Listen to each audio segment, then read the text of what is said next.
The 19th century brought new challenges and opportunities for royal women seeking romantic fulfillment outside the constraints of arranged marriage, as the rise of constitutional monarchy, mass media, and democratic ideologies fundamentally transformed the relationship between royal private life and public authority.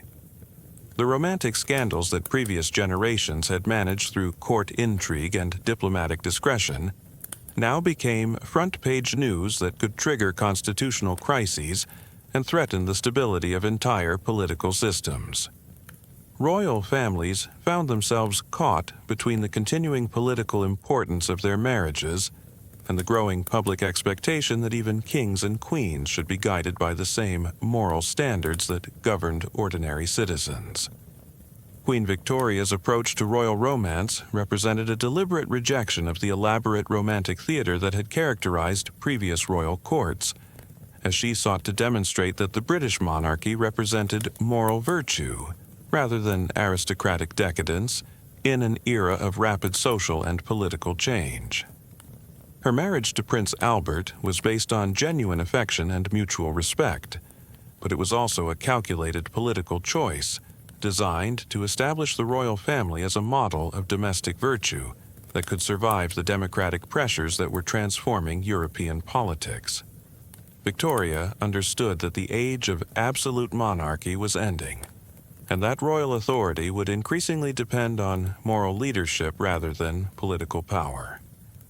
Victoria's courtship and marriage to Albert represented a new model of royal romance that emphasized emotional compatibility, intellectual partnership, and shared commitment to public service rather than the political alliances and sexual intrigue that had defined previous royal relationships.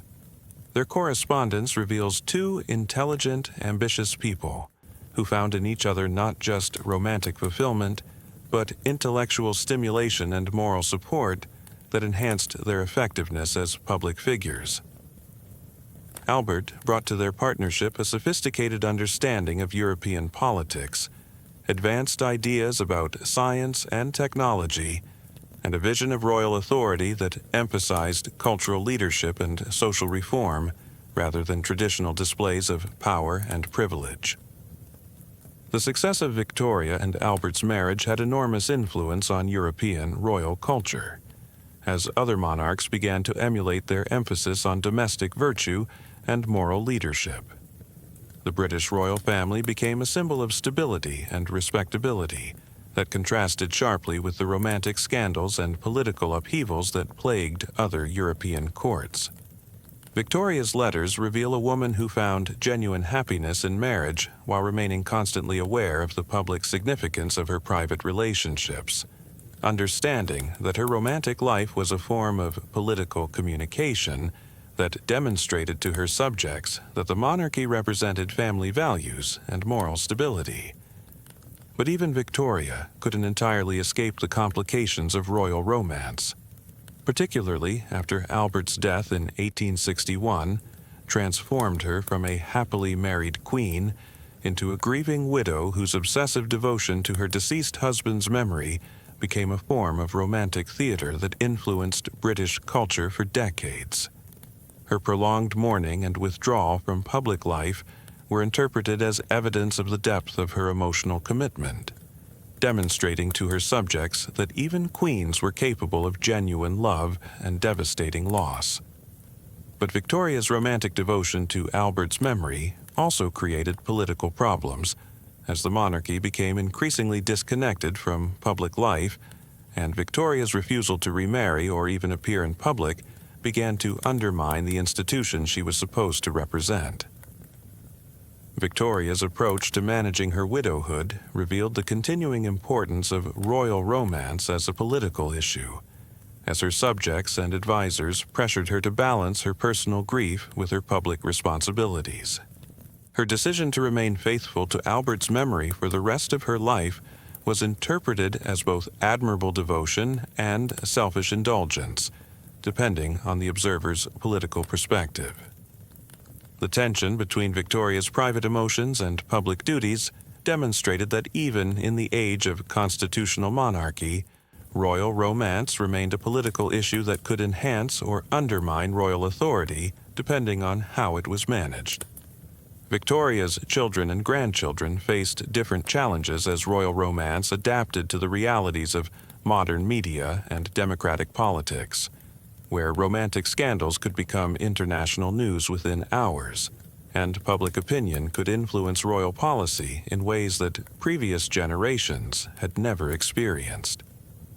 The romantic lives of European royalty became subjects of newspaper coverage that reached millions of readers, creating new pressures and opportunities for royal women seeking personal fulfillment while maintaining their political effectiveness. The most scandalous royal affair of the 19th century belonged to Princess Alexandra of Wales, who conducted a long-term relationship with Count Gyula Andrassy, the Hungarian statesman, while married to the future Edward VII. Their relationship combined political intrigue with genuine emotional connection in ways that demonstrated how royal romance could serve diplomatic purposes even in the age of constitutional monarchy. Alexandra used her romantic relationship to advance British interests in European diplomacy, while finding the intellectual stimulation that her marriage to the pleasure-loving Edward could not provide. Alexandra's affair was managed with such discretion that it only became public knowledge decades after her death, demonstrating the evolution of royal romance in an era when public scandal could have immediate political consequences.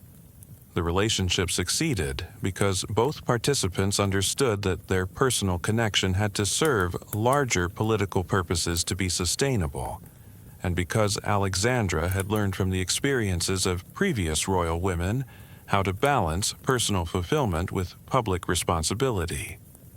The challenges facing 19th century royal women were compounded by the rise of feminist movements that questioned traditional assumptions about female sexuality and political authority, creating new expectations and opportunities for royal women while also subjecting them to increased scrutiny and criticism. Royal women found themselves caught between traditional expectations of feminine virtue and submission, and emerging ideals of female independence and equality, forced to navigate these competing demands while maintaining their effectiveness as political symbols and cultural leaders. The development of mass media created new forms of public accountability for royal romance that previous generations had never experienced, as newspapers and magazines began to cover royal private life with an intensity that made discretion increasingly difficult to maintain. Royal women who had once been able to conduct affairs in relative privacy now found their romantic relationships subject to constant surveillance and speculation, forcing them to develop new strategies for managing the intersection of personal desire and public responsibility. The most tragic figure in 19th century royal romance was Empress Elizabeth of Austria, whose marriage to Franz Joseph was arranged for political reasons, but developed into a complex relationship that combined genuine affection with profound personal and political tensions. Elizabeth's approach to royal romance was characterized by a restless search for emotional and intellectual fulfillment that led her to conduct relationships with poets, philosophers, and political radicals who represented everything that the Austrian court was not: creative, passionate, and committed to individual freedom rather than political stability. Elizabeth's romantic relationships were expressions of her rejection of traditional royal femininity and her search for authentic emotional experience in a world that valued appearance over substance, political utility over personal truth. Her affairs with men like Heinrich Heine and other intellectuals were attempts to create spaces for genuine conversation and emotional connection that the formal protocols of court life made impossible within her marriage, no matter how much she and Franz Joseph might care for each other personally. The tragedy of Elizabeth's romantic life was that her search for authentic emotional experience ultimately isolated her from the political and cultural life that she was supposed to represent, leading to an increasingly eccentric and self-destructive lifestyle that undermined her effectiveness as empress while failing. when queens took lovers, hidden affairs of the court. Picture this: you're the most powerful woman in Europe, married to a king who barely speaks to you unless it's about producing an heir, surrounded by courtiers who watch your every move, and trapped in a gilded cage where your smallest misstep could trigger a war. Your marriage was arranged when you were 14 to secure a trade alliance. Your husband has 3 official mistresses and at least 7 unofficial ones. Your letters are read by spies, your meals are tasted for poison, and everyone expects you to smile gracefully while pretending you don't notice the lipstick stains on your husband's collar or the fact that he hasn't visited your chambers in 6 months. So what do? If you're Catherine the Great, Marie Antoinette, or any number of royal women throughout history, you take a lover. Because in the glittering, suffocating world of absolute monarchy, sometimes the only way to reclaim a piece of your humanity is to risk everything for a stolen moment of genuine connection.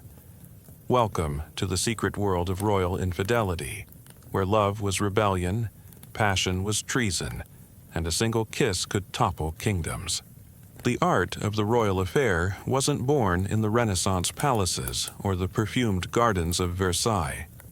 It was perfected over centuries by women who understood that in a world where they were traded like political commodities, their hearts were the only territory they could still claim as their own. These weren't casual flings or momentary lapses in judgment. These were carefully orchestrated rebellions against a system designed to strip away every fragment of personal agency.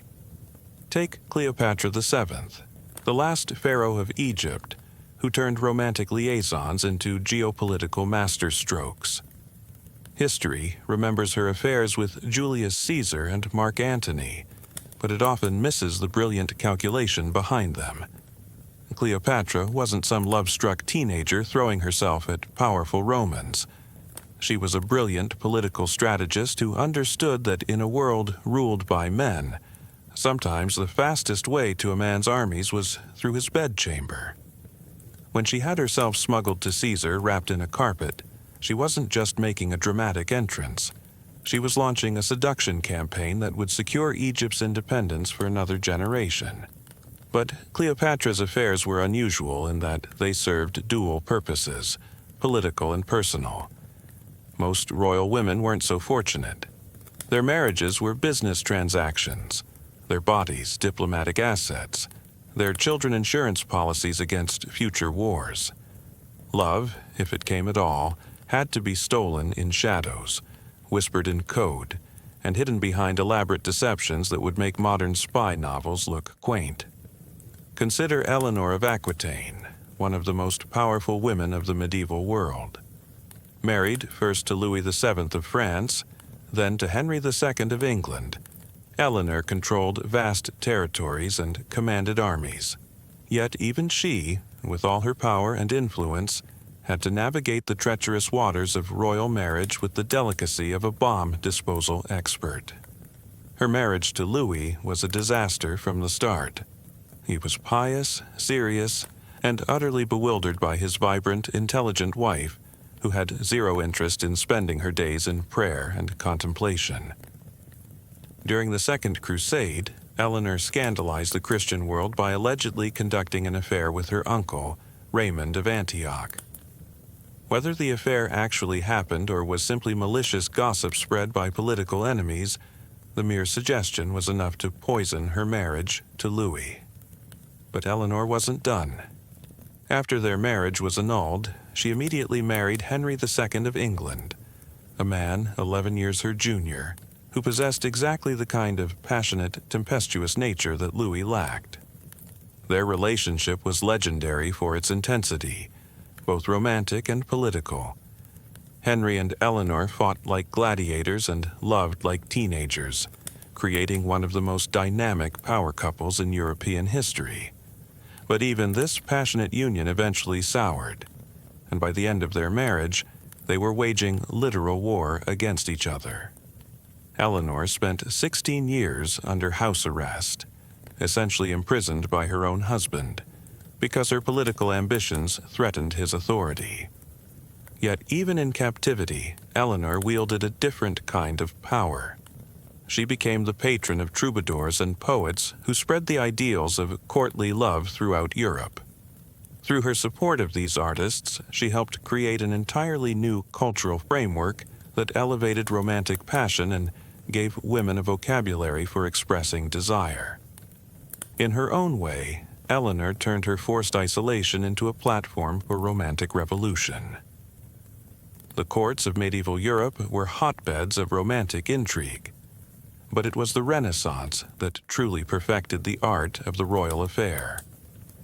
This was the era when courts became theatrical stages, where every interaction was choreographed, every emotion performed, and every romantic entanglement served multiple audiences.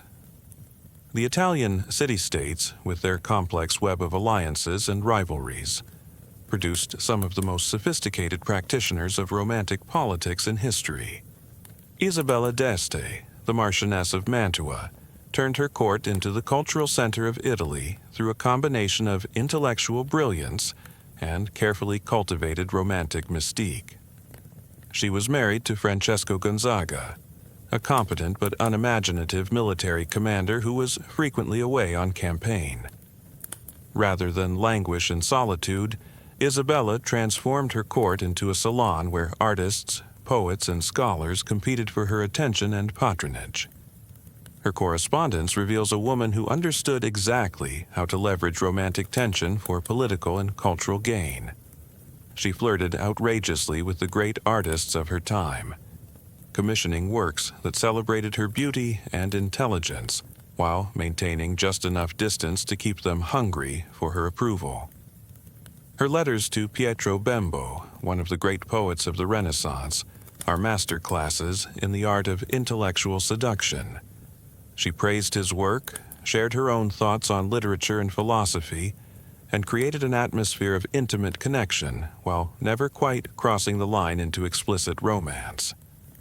But Isabella's most intriguing relationship was with Cesare Borgia, the notorious son of Pope Alexander VI. Their correspondence suggests a dangerous game of mutual attraction and political calculation. Cesare was expanding Borgia power throughout Italy, and Isabella's territory of Mantua lay directly in his path. Rather than simply prepare for war, Isabella chose to engage in an elaborate dance of diplomacy and flirtation that kept Cesare intrigued enough to leave Mantua alone. Their letters are filled with double meanings and veiled suggestions. Isabella praises Cesare's military victories, while subtly reminding him of Mantua's strategic value as an ally rather than a conquest. She sends him gifts of art and literature while accepting his invitations to private meetings. Whether their relationship ever became physical remains a mystery, but it succeeded in its primary goal. Mantua remained independent, while other Italian states fell to Borgia ambition. The French court of the 16th century elevated royal romance to an art form that would define European culture for centuries. This was the world of François I, a king who believed that love and war were the two greatest pursuits of noble life. His court was a glittering stage where romantic intrigue and political maneuvering intertwined like dancers in an elaborate ballet. François himself set the tone by conducting numerous affairs with such style and openness that they became part of court entertainment. His most famous mistress, Anne de Pisseleu de Hailly, wielded enormous influence over royal policy. She wasn't just a beautiful ornament. She was an active participant in the political life of France, advocating for specific policies and using her intimate access to the king to advance her own agenda and that of her allies. But it was the generation of royal women who followed who truly mastered the art of the affair. Catherine de' Medici, who became Queen of France through her marriage to Henri II, found herself in the peculiar position of competing with her husband's official mistress, Diane de Poitiers. Rather than simply endure this humiliation, Catherine turned it into an opportunity to develop her own network of romantic and political alliances. Catherine's approach was subtle and long-term. She cultivated relationships with young nobles at court, offering them patronage, advancement, and sometimes more intimate rewards in exchange for loyalty and information. Her correspondence reveals a woman who understood that in a world where official power belonged to men, unofficial influence could be just as effective. She used romantic connection as a tool of statecraft, creating a web of personal relationships that allowed her to influence policy and protect her interests even when her official position was undermined by her husband's public infidelity. The most famous royal affair of the French Renaissance belonged to Henry II himself, but not with his wife. His relationship with Diane de Poitiers became the template for how royal mistresses could transform romantic connection into institutional power. Diane wasn't just Henri's lover, she was his closest advisor, his cultural patron, and in many ways, his co-ruler. Their relationship began when Henri was still a prince, and Diane was a sophisticated widow 20 years his senior. She understood that her value lay not just in her beauty, but in her intelligence, her discretion, and her ability to provide Henri with the kind of intellectual and emotional support that his arranged marriage could never offer. As Henri's mistress, Diane received her own apartments at court, her own income, and her own sphere of influence that rivaled the Queen's. Diane's letters reveal a woman who took her unofficial role as seriously as any official position. She advised Henry on military strategy, recommended appointments to important positions, and used her influence to advance the careers of artists and scholars who could enhance the cultural prestige of the French court. She commissioned some of the most beautiful chateaux in France, and filled them with art that celebrated not just her own beauty, but the sophisticated cultural life of the Renaissance court. The relationship between Henri and Diane lasted until his death, surviving political crises, military campaigns, and the constant pressure of court intrigue. It succeeded because both participants understood that they were creating something more than a personal relationship. They were crafting a new model of how romantic connection could enhance rather than threaten royal authority. But nowhere was the royal affair more politically dangerous, more culturally significant, or more personally devastating than in Tudor England. The court of Henry VIII was a place where romance and politics collided with the force of tectonic plates, reshaping not just individual lives, but the entire religious and political landscape of Europe. Henry's affairs are well documented, but the women who became entangled with the Tudor monarchy often paid a price that makes other royal scandals look like gentle social embarrassments. Take Anne Boleyn, whose relationship with Henry VIII literally changed the course of world history. Anne wasn't just another royal mistress. She was a woman who understood that her romantic connection to the king could be leveraged into something unprecedented, the complete transformation of England's religious and political system. Anne's strategy was revolutionary. Rather than simply becoming Henry's mistress and accepting whatever rewards he might bestow, she insisted on marriage or nothing. This wasn't just personal pride, it was political genius. By refusing to become another disposable royal paramour, Anne forced Henry to choose between his desire for her and his allegiance to Catholic doctrine. The result was the English Reformation, the break with Rome, and the establishment of the Church of England. But Anne's triumph was also her doom. Having proven that a determined woman could manipulate a king into reshaping an entire kingdom, she became a threat that could never be tolerated indefinitely. Her execution wasn't just the elimination of an inconvenient wife, it was a demonstration that even the most powerful women were ultimately expendable when their usefulness had been exhausted. Anne's daughter, Elizabeth I, learned this lesson well. When she became queen, Elizabeth chose a different strategy entirely. Rather than risk the political and personal devastation that romantic entanglements had brought to previous royal women, she turned celibacy into a political weapon. The Virgin Queen wasn't avoiding romance out of lack of interest. She was demonstrating that a woman could wield absolute power without needing to share it with a husband or risk it for a lover. Yet even Elizabeth couldn't entirely escape the gravitational pull of royal romance. Her relationship with Robert Dudley, Earl of Leicester, was the great mystery of her reign. Their correspondence suggests a deep emotional connection that lasted for decades, but whether it ever became physical remains one of history's great unanswered questions. What's clear is that Elizabeth understood the difference between private affection and public vulnerability. She could love Dudley without marrying him, maintaining both her emotional connection and her political independence.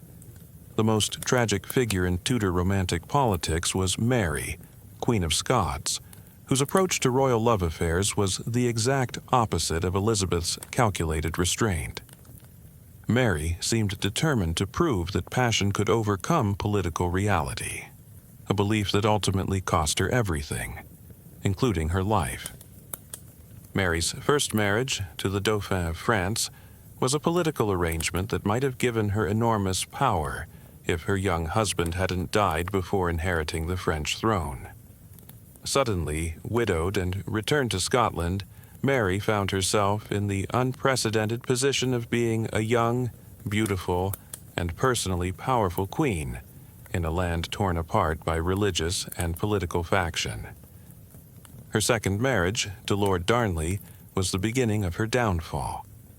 Unlike her carefully orchestrated first marriage, her relationship with Darnley appears to have been based on genuine attraction. Contemporary accounts describe Darnley as tall, handsome, and charming, exactly the kind of romantic figure that might appeal to a young woman who had been deprived of personal choice in matters of the heart. But Darnley was also ambitious, unstable, and politically tone-deaf. Their marriage quickly devolved into a nightmare of mutual recrimination and public humiliation. Darnley's involvement in the murder of Mary's secretary, David Rizzio, whom he suspected of being her lover, demonstrated the kind of paranoid jealousy that made him unsuitable for royal marriage. When Darnley himself was murdered under mysterious circumstances, Mary became the prime suspect in her husband's death.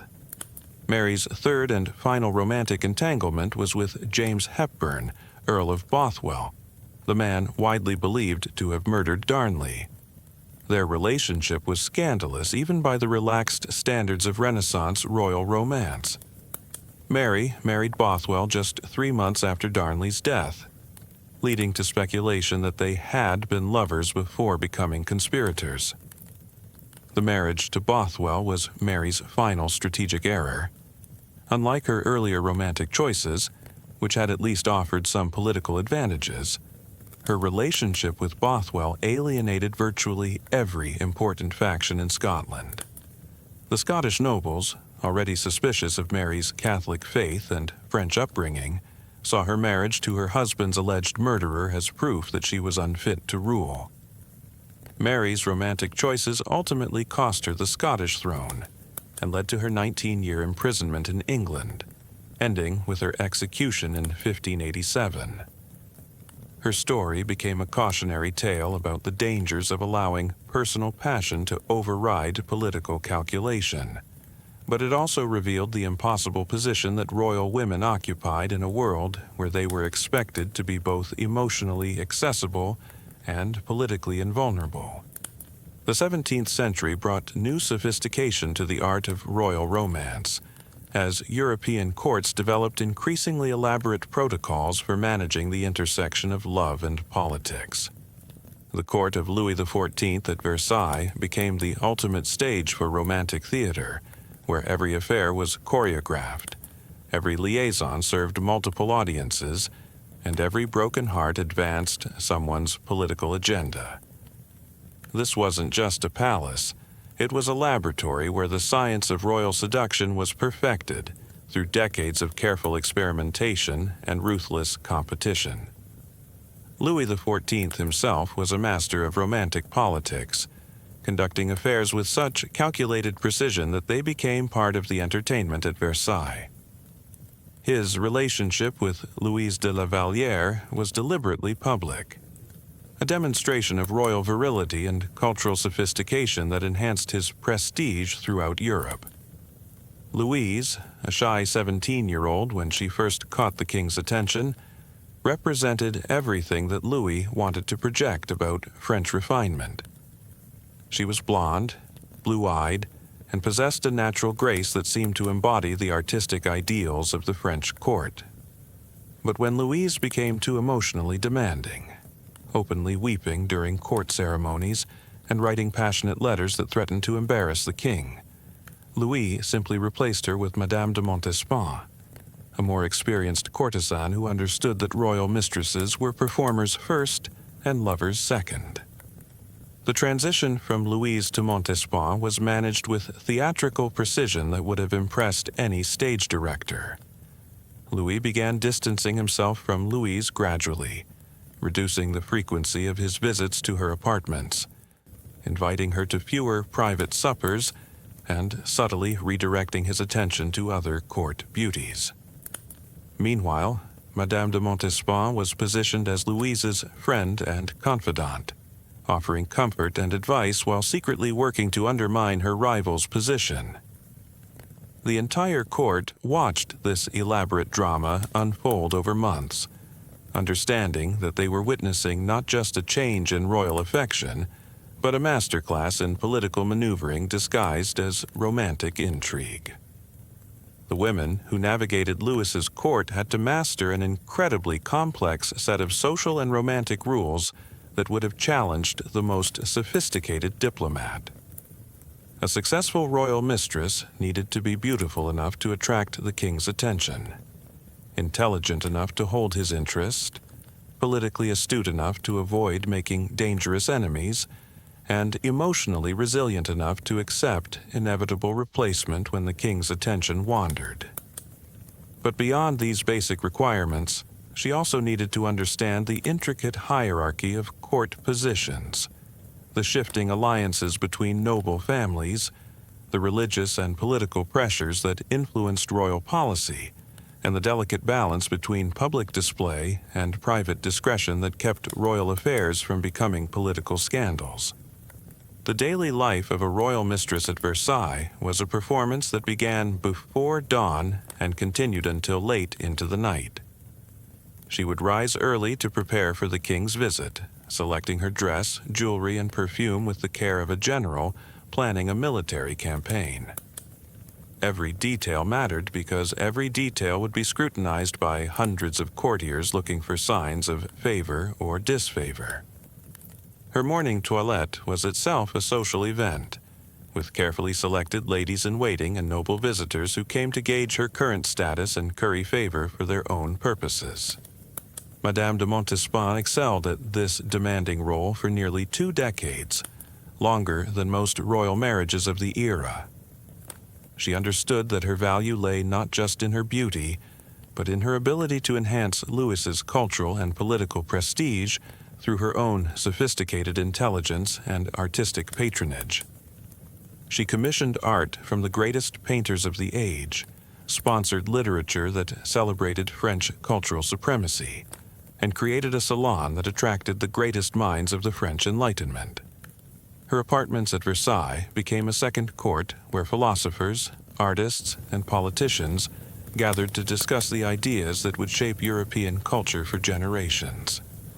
Montespan's letters reveal a woman who saw her role as royal mistress as a form of public service, using her intimate access to the king to advance causes she believed would benefit France. She advocated for religious tolerance at a time when Louis was increasingly influenced by Catholic zealots, supported scientific research and artistic innovation, and used her influence to moderate some of the king's more aggressive military policies. Her political activities were carefully disguised as feminine interests in culture and charity, but contemporary observers understood that she wielded enormous unofficial power over royal policy. The logistics of maintaining her position required constant vigilance and strategic thinking that would have exhausted a lesser woman. Montespan had to manage relationships with dozens of court factions, each with their own agendas and expectations. She needed to maintain her physical appearance as she aged, competing with women 20 years younger, who arrived at court each season hoping to catch the king's eye. She had to bear and raise the king's illegitimate children while presenting a facade of aristocratic dignity that never acknowledged the moral compromises her position required. But even Madame de Montespan eventually fell victim to the ruthless mathematics of royal romance. As she aged and Louise's tastes evolved, she found herself competing with younger, more exotic rivals who represented new fashions in beauty and sophistication. Her replacement, Madame de Maintenon, represented a completely different approach to royal romance that reflected both Louis's advancing age and the changing political climate of late 17th century France. Where previous royal mistresses had been theatrical and public, Maintenon was private and devout. She offered Louis something his other relationships had lacked: genuine intellectual companionship and moral support that didn't require him to perform or compete for attention. Maintenon's rise to power was so gradual and subtle that many courtiers didn't recognize what was happening until it was too late to stop it. She began as the governess to Louis's illegitimate children by Montespan, a position that gave her regular access to the king without raising suspicions about romantic intentions. She was a widow in her 40s, devoutly religious, and apparently uninterested in the kind of theatrical romance that had characterized previous royal relationships. But her intelligence, her genuine piety, and her ability to provide Louis with emotional comfort without making demands gradually made her indispensable. The relationship between Louis and Madame de Maintenon was so successful that it may have included a secret marriage, making her technically Queen of France despite her common birth. Their correspondence suggests a partnership based on mutual respect and shared religious conviction rather than mere physical attraction. Louis, now in his 50s and increasingly concerned with his spiritual legacy, found in Maintenon a companion who could help him navigate the complex relationship between royal authority and Christian morality. In her own way, Maintenon demonstrated that royal romance could evolve beyond the theatrical display of earlier eras into something approaching genuine partnership based on intellectual and spiritual compatibility. The court of Versailles also produced some of the most sophisticated practitioners of romantic intrigue among royal women who weren't directly involved with the king, but used romantic relationships to advance their own political and social agendas. The Duchesse de Fontanges, Marie-Angélique de Scorays, represents the tragic side of royal romance, a cautionary tale about the dangers of entering the world of court intrigue without adequate preparation or understanding of its unforgiving rules. She became Louis XIV's mistress when she was barely 18, arriving at court as a lady-in-waiting to the Dauphin, with nothing but her extraordinary beauty and natural charm to recommend her. Fontanges' beauty was legendary even in a court famous for its beautiful women. Contemporary accounts describe her as having golden hair that fell to her waist, violet eyes, and skin so pale and perfect that it seemed translucent. But more than her physical attributes, she possessed a natural vivacity and innocence that captivated not just the king, but the entire court. For a brief moment, she seemed destined to replace Madame de Montespan as the primary royal favorite, and the betting at court was on how quickly she would consolidate her position and begin wielding real political influence. But Fontanges lacked the political sophistication necessary to survive at Versailles, where every smile was calculated and every conversation was a potential source of intelligence for rival factions. she made the fatal error of believing that the king's affection was genuine rather than performative, and she began making emotional demands that threatened the careful balance of court politics. Her letters reveal a young woman struggling to understand why her royal lover was simultaneously intimate and distant, passionate and calculating. She wrote to him with the openness of a girl in love, pouring out her feelings and expectations in ways that revealed her complete misunderstanding of how royal romance functioned as political theater rather than personal relationship. The experienced courtiers who might have guided her were instead positioning themselves to benefit from her inevitable downfall. Madame de Montespan, threatened by this young rival, worked systematically to isolate Fontanges from potential allies while appearing to offer motherly advice and support. Other court ladies, jealous of her beauty and rapid rise to prominence, spread rumors about her provincial background and supposed lack of sophistication. The king's male favorites, concerned that Fontanges might influence royal policy in ways that threatened their own interests, began undermining her reputation by suggesting that her emotional demands revealed an instability that made her unsuitable for her position. Fontanges' downfall came when she attempted to use her pregnancy to secure a more permanent position at court, demanding recognition as an official royal mistress with her own apartments, income, and formal title. Rather than accept her role as a temporary diversion, she insisted on the kind of institutionalized relationship that previous royal mistresses had achieved through years of careful political maneuvering. This miscalculation revealed her fundamental misunderstanding of how royal romance functioned as a complex negotiation between personal attraction and political utility, where timing, discretion, and strategic patience were far more important than passion or beauty. Her death at age 20, possibly from complications related to childbirth or poison, depending on which contemporary account you believe, became a symbol of the dangers facing women who entered the world of royal romance without adequate preparation or protection. The court poets, who had celebrated her beauty when she was in favor, wrote equally eloquent verses about the vanity of worldly success after her death, demonstrating the fickle nature of artistic patronage in a world where cultural production was tied to political fortune. Her rapid rise and spectacular fall became a cautionary tale told to young women arriving at court for generations, a reminder that beauty without political intelligence was not just useless, but potentially fatal in the unforgiving world of royal romance. The 18th century brought both the apex and the beginning of the end for the European tradition of royal romance, as the age of absolute monarchy collided with new ideas about individual rights, personal autonomy, and political legitimacy.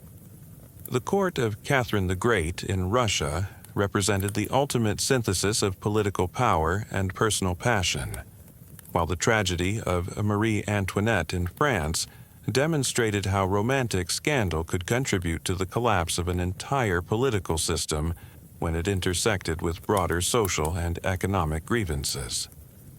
Catherine the Great approached royal romance with the strategic thinking of a military commander and the cultural sophistication of an Enlightenment intellectual, creating a template for female political authority that had never been seen before in European history. Unlike previous royal women who had been forced to conduct affairs in secret or justify their romantic choices in terms of political necessity, Catherine openly maintained a series of relationships with men who served as both lovers and political advisors. Her approach was revolutionary because it inverted the traditional dynamic of royal romance, placing the woman rather than the man in the position of ultimate authority, while demonstrating that sexual agency could enhance rather than undermine political power. Catherine's rise to power was itself a masterpiece of romantic and political calculation that began with her strategic marriage to the future Peter III and culminated in the coup that made her Empress of Russia. Her memoirs reveal a woman who understood from an early age that survival in the Russian court required her to master not just the arts of seduction and diplomacy, but the more complex challenge of appearing simultaneously submissive and powerful, foreign and Russian, passionate and calculating. Her transformation from Sophie Friederike Auguste von Anhalt-Zerbst-Dornburg, a minor German princess, into Catherine II, Empress of all the Russias, was accomplished through a combination of intellectual brilliance, sexual charisma, and political ruthlessness that would have impressed Machiavelli.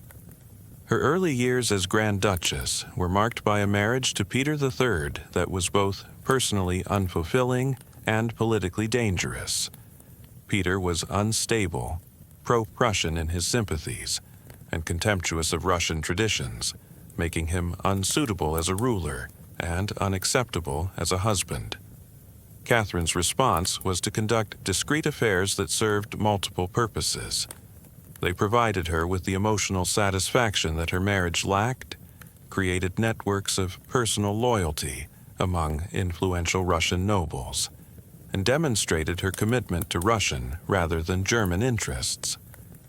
Her liaisons with men like Sergei Saltykov and Grigory Orlov weren't just romantic relationships. They were political alliances that helped her build the coalition that would eventually support her seizure of power. Catherine's most famous relationship was with Grigory Potemkin, a brilliant military commander and political strategist who became her partner in expanding Russian power throughout Eastern Europe and establishing Russia as a major cultural force in European civilization. Their correspondence reveals a relationship that combined genuine emotional intimacy with hard-headed political calculation in ways that previous royal partnerships had never achieved. Catherine could write to Potemkin as a lover, addressing him with pet names like "my dear friend" and "my heart," expressing vulnerable emotions and personal desires, while also discussing military strategy, diplomatic negotiations, and administrative reforms in the same letters. The relationship with Potemkin was extraordinary because it represented a true partnership between equals, something almost unprecedented in royal romance. Catherine maintained ultimate authority as empress, but she gave Potemkin enormous autonomy in military and administrative matters, trusting him to implement her vision for Russian expansion while allowing him to shape that vision through his own expertise and ambition. Potemkin wasn't just Catherine's lover. He was her co-ruler in everything but name, commanding armies, founding cities, and negotiating with foreign powers as her personal representative. Their correspondence reveals the daily operation of this extraordinary partnership, showing how personal intimacy and political collaboration reinforced each other in ways that strengthened both their relationship and their effectiveness as rulers. Catherine could be vulnerable with Potemkin because she trusted his loyalty. Potemkin could be ambitious because he knew Catherine would support his projects. They argued about policy, competed for influence, and sometimes wounded each other's feelings, but they never lost sight of their shared commitment to Russian greatness and their mutual dependence on each other's strengths. But Catherine's romantic life wasn't limited to her relationship with Potemkin, and this diversity was itself a form of political strategy that demonstrated her complete mastery of the possibilities and dangers of royal romance. She maintained a series of relationships with younger men who served various functions at court. Some were genuine emotional connections that provided her with companionship and affection. Others were political alliances that helped her manage different factions within the Russian nobility. And still others were simply entertainment that demonstrated her vitality and attractiveness well into her 60s.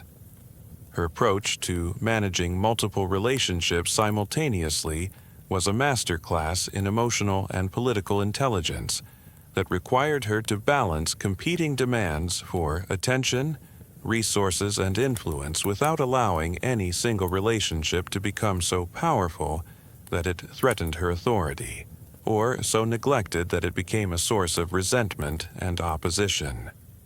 She developed elaborate protocols for managing her romantic life that included regular rotations of favorites, careful distribution of financial rewards and court positions, and subtle but effective methods for transitioning from intimate relationships to respectful friendships when romantic passion cooled. Catherine's romantic policies extended beyond her personal relationships to influence the broader culture of the Russian court and Russian society generally. She encouraged a more open attitude toward sexuality and romantic expression among her nobles, supporting marriages based on affection rather than pure political calculation, and creating an atmosphere at court where romantic intrigue was seen as sophisticated entertainment rather than moral corruption. Her court became a model for the rest of Europe in its combination of intellectual sophistication, artistic achievement, and sexual liberation, attracting visitors from across the continent who came to witness this new model of enlightened despotism in action. The contrast with Marie Antoinette could not have been more stark, representing two completely different approaches to royal femininity and the relationship between personal desire and public responsibility. Where Catherine used romance as a tool of empowerment that enhanced her political authority, Marie Antoinette became trapped by romantic scandal that ultimately contributed to her destruction and the collapse of the French monarchy. The young Austrian princess, who became Queen of France, never learned to navigate the treacherous waters of Versailles politics with the skill that Catherine had mastered in the Russian court, and her romantic indiscretions provided her enemies with ammunition that proved politically fatal when combined with France's mounting economic and social crises. Marie Antoinette's tragedy was that she approached royal romance with the emotional honesty that might have been charming in a private individual, but proved disastrous for a public figure whose every action was interpreted as a symbol of broader political and moral trends. Her most notorious alleged affair was with Count Axel von Fersen, a Swedish nobleman who served as her primary emotional support during the increasingly difficult years of her marriage to Louis XVI. Whether their relationship ever became physical remains one of history's great mysteries. Contemporary accounts vary wildly, depending on the political loyalties of the observer. But it certainly provided Marie Antoinette's enemies with endless material for scandalous pamphlets and political attacks that portrayed her as a sexually voracious foreign agent. The relationship with Fersen began innocently enough when he arrived at Versailles as part of the Swedish diplomatic mission, but it gradually evolved into the kind of intense emotional connection that Marie Antoinette desperately needed but couldn't safely indulge given her position as Queen of France. Fersen was everything that Louis XVI was not: passionate, romantic, intellectually stimulating, and genuinely interested in Marie Antoinette as a person rather than as a political symbol. Their correspondence reveals a woman desperately seeking genuine emotional connection in a world where every relationship was scrutinized for political significance, and every expression of personal feeling was interpreted as evidence of moral corruption or foreign manipulation. Marie Antoinette's letters to Fersen reveal a woman caught between her genuine need for emotional support and her growing awareness of the political dangers that her romantic attachments created for herself and the monarchy. She wrote to him with an openness and vulnerability that would have been touching in different circumstances, but provided her enemies with evidence of her alleged moral corruption and political unreliability. Her expressions of love and longing, her complaints about the constraints of royal life, and her requests for advice and support were all interpreted by hostile observers as proof that she was more loyal to foreign interests than to France. The political pamphlets that circulated throughout France in the years leading up to the Revolution portrayed Marie Antoinette as a sexually voracious foreign agent who was using her romantic relationships to advance Austrian interests at French expense, betraying both her husband and her adopted country through her inability to control her appetites and emotions. These attacks were almost certainly exaggerated or entirely fabricated, but they succeeded in destroying her reputation and making her a symbol of aristocratic corruption in the minds of ordinary French citizens who were struggling with economic hardship and social inequality. The genius of the anti-Marie Antoinette propaganda was that it combined genuine grievances about royal extravagance and political incompetence with fabricated stories about sexual misconduct that appealed to popular prejudices about female sexuality and foreign influence. The Queen's real crimes, her expensive tastes and political naivety, were relatively minor compared to the broader problems facing France. But her alleged romantic scandals provided a simple explanation for complex political and economic problems that ordinary people could understand and resent.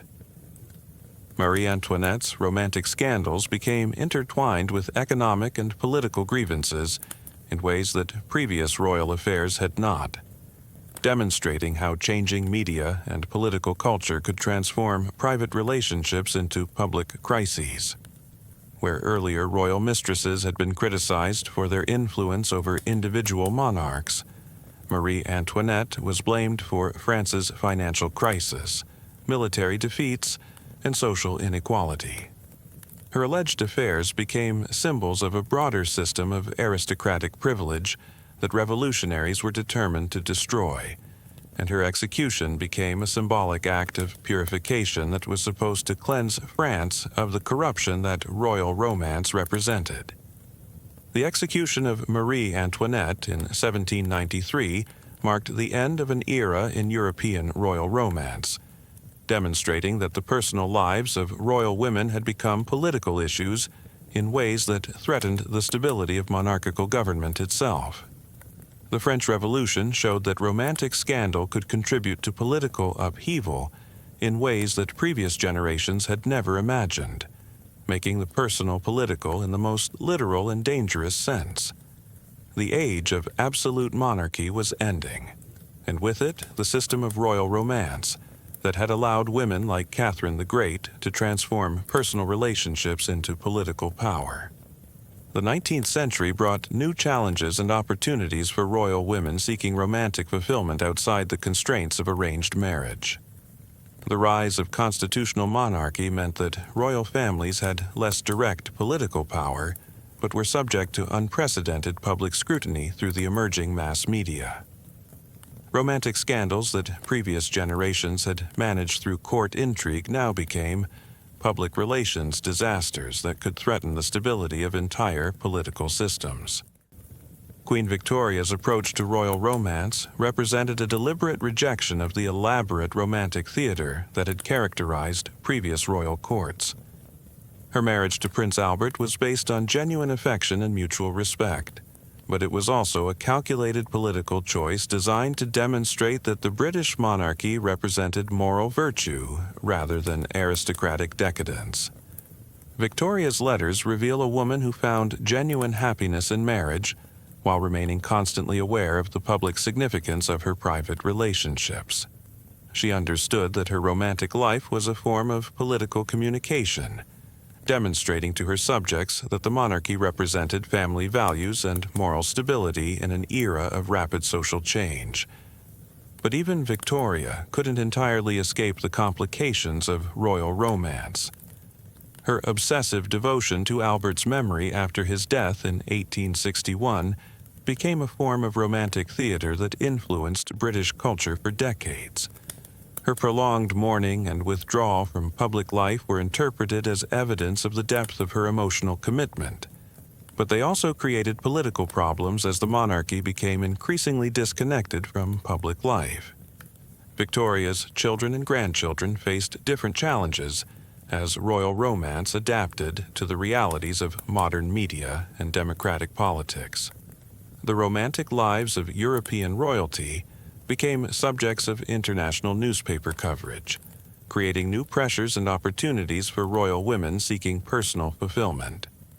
The most scandalous royal affair of the 19th century belonged to Princess Alexandra of Wales, who conducted a long-term relationship with Count Gyula Andrassy, the Hungarian statesman, while married to the future Edward VII. Their correspondence reveals a relationship that combined political intrigue with genuine emotional connection, as Alexandra used her romantic relationship to advance British interests in European diplomacy, while finding the intellectual stimulation that her marriage to the pleasure-loving Edward could not provide. Alexandra's affair was managed with such discretion that it only became public knowledge decades after her death, demonstrating the evolution of royal romance in an era when public scandal could have immediate political consequences. The relationship succeeded because both participants understood that their personal connection had to serve larger political purposes to be sustainable. The 20th century brought the final transformation of royal romance from political tool to personal choice, though the transition was often painful and always public. The abdication of Edward VIII for Wallis Simpson represented the triumph of romantic love over royal duty, but it also demonstrated the continuing political significance of royal romantic choices. The relationship between Edward and Wallis challenged fundamental assumptions about royal marriage that had persisted for centuries. Edward's insistence on marrying a divorced American represented a rejection of the political and religious constraints that had shaped royal romance throughout European history. His willingness to abandon the throne for love was interpreted as either romantic heroism or political irresponsibility, depending on the observer's perspective. The crisis created by Edward's romantic choice revealed the extent to which royal marriage remained a political institution, even in the modern era. The British government and the Church of England's opposition to the marriage wasn't based on personal disapproval of Wallis Simpson, but on concern that royal divorce would undermine the monarchy's moral authority and political stability.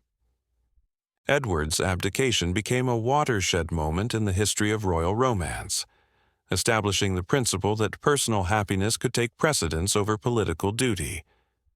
But it also demonstrated the continuing costs of such choices, as Edward and Wallis spent the rest of their lives in exile, excluded from the royal family and British public life.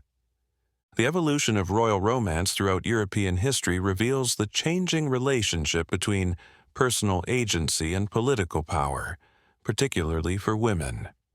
In earlier eras, royal affairs were primarily political tools, ways for women to influence policy and advance their interests in a world where they were excluded from formal political participation.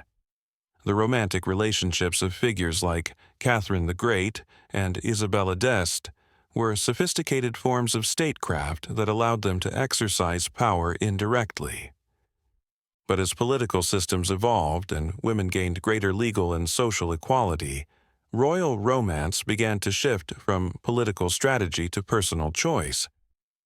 The romantic lives of modern royal women like Princess Diana reflected this transition, as they sought genuine emotional fulfillment while navigating the continuing public significance of their private relationships. The story of royal romance is ultimately a story about the evolution of women's roles in European society.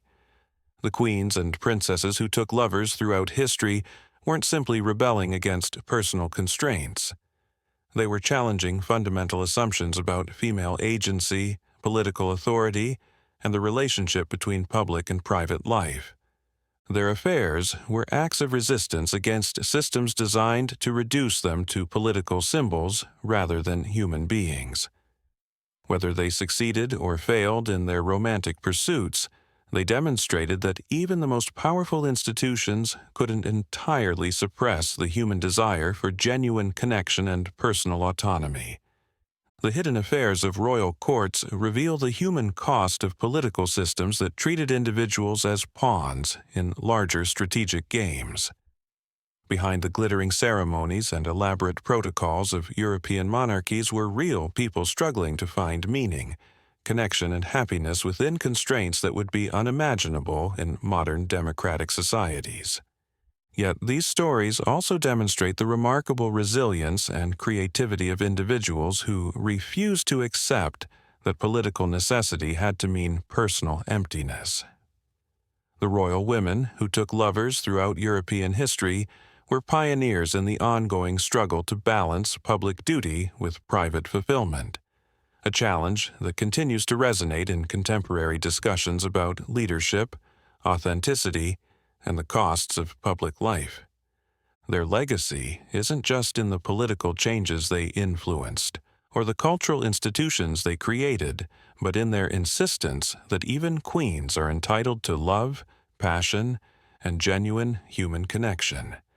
In their own ways, these royal rebels helped establish the principle that no political system, however powerful or traditional, has the right to demand the complete sacrifice of individual humanity for collective purposes.